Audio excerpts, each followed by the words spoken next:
hawak ay gibo sa lagpas 600 na muscles. Pero deta pag-uulayan ang 600 na muscles naan sa video na ini.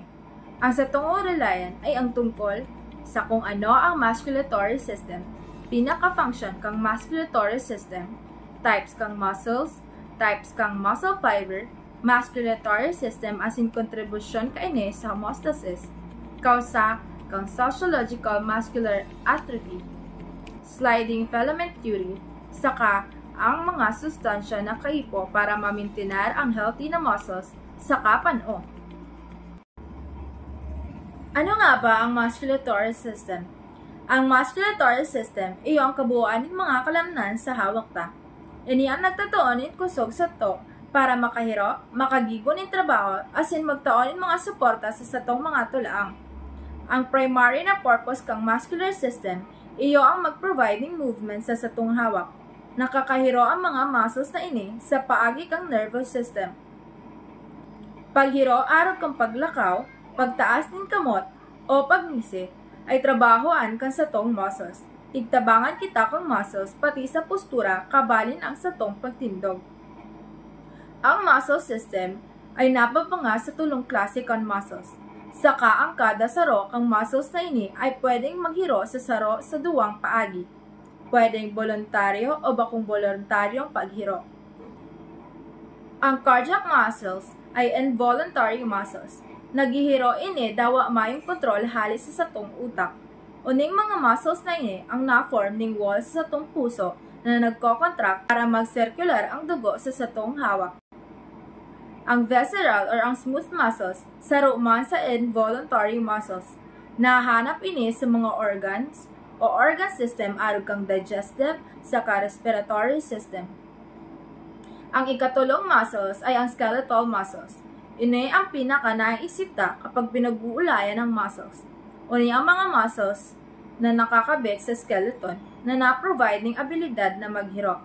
Ang skeletal muscles ay qualified as voluntary muscles dahil kaipuhan taigde ang conscious effort o desisyon para maghiro sinda.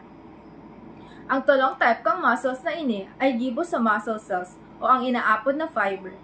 Igwa kita ang pirang type kang fiber. Ang inot ay ang slow twitch.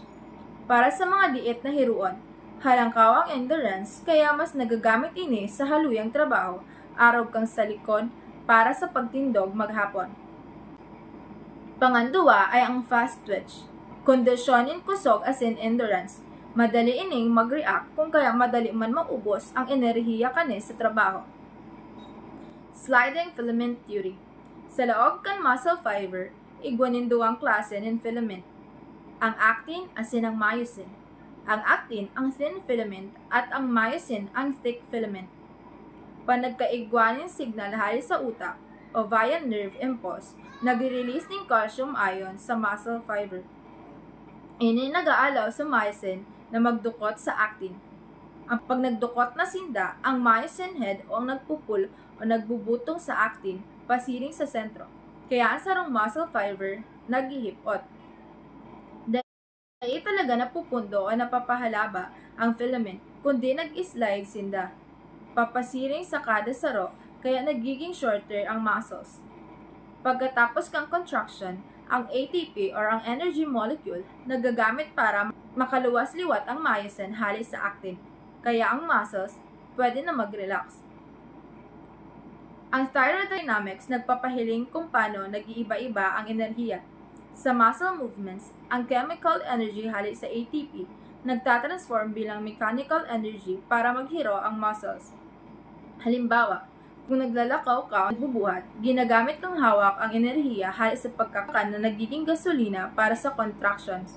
Ang prinsipyo ng energy conservation nagsasabi na ang enerhiya da inawawara kundi nagtatransform sana. Sa muscles, ang enerhiya halis sa pagkakan nagiging chemical energy or ang ATP or mechanical energy or liro as in igwapang nagiging heat. Kaya, ang gabos na enerhiya ginagamit asin da basta-basta nawawara. Ang skeletal system asin muscles ay nagtatrabaho kasabay. Ang buto or bones na nagsisilbing lever, ang kasukasuan or joints na nagsisilbing fulcrum, at ang muscles na nagsisilbing puwersa or force. Halimbawa, kung binubuhat mo ang sarong bagay gamit ang braso, ang elbow, ang fulcrum, ang forearm, ang lever, as in ang muscles o biceps ang nagpupersa para maangat ang bagay. Ini ang nagpapahiling na ang hawak ay may natural na mechanical system na napapadali ng hiro para maging efficient ang paggamit ng enerhiya. Ang musculatory system ang nagtataon ng init kung kinakaipuhan or ang thermoregulation. Pagbabalanse kang asukal sa dugo as in nagpuprotekta sa mga organo. Inigabos na ambag sa homeostasis. Ang balanse as in kaayusan kan interna na kapaligiran kang hawak. Ang satong muscular system ay adaptable. Pwede siyang magbago sa kung paano ginagamit. Halimbawa, ang muscles ay nadakula kung nagagamit maray or ang inaapod na hypertrophy. Samantala, pag napapabayaan ng satong muscles, inaapod ining atrophy, wasting away muscles. Kung saan ang muscles ay daen nagagamit, nahihiroan at tatrabaho araw ka mga bedridden, nakakast ang partikan hawak, o may mga hilang araw kang cancer o diabetes.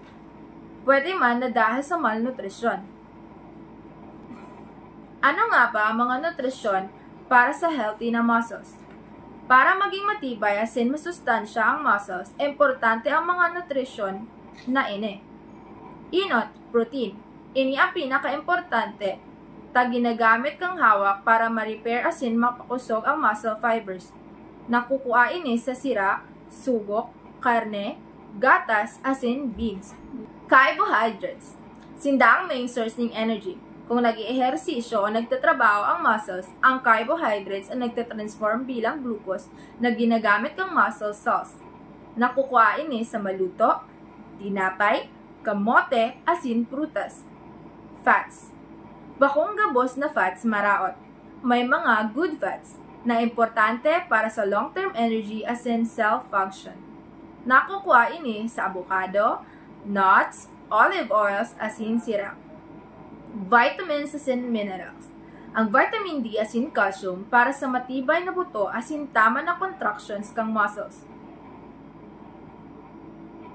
Ang magnesium as in potassium para maiwasan ng cramps as in para matibay ang muscle function. Lastly, ang tubig. Mahalaga ni para sa satuyang hawak. Mahalaga para daim ma-dehydrate ang muscles. Kung kulang sa tubig, nakaka-cramps as in nagiging maluya ang hiro. Paano sinda nakakatabang? Ang nutrients na ini ay nagtataon ng gasolina or fuel na nag-aayos ng damage as in nagmi-maintain ng balance sa hawak. Kung kumpleto ang sustansya, ang muscles nagiging matibay, aktibo as in daing madaling magluya or atrophy. Kung balanse ang diet as in aktibo ang lifestyle, may iwasan ta ang muscle loss as in mapapadagos ang kusog. Ang musculatory system dahil lang para sa paghirok, partiene ka sa tong kabuuan na kalusugan. Alagaan ta ang kalamnan as in tanganing iniman magbalos at makatabang sa satong hawak sa gabos na oras.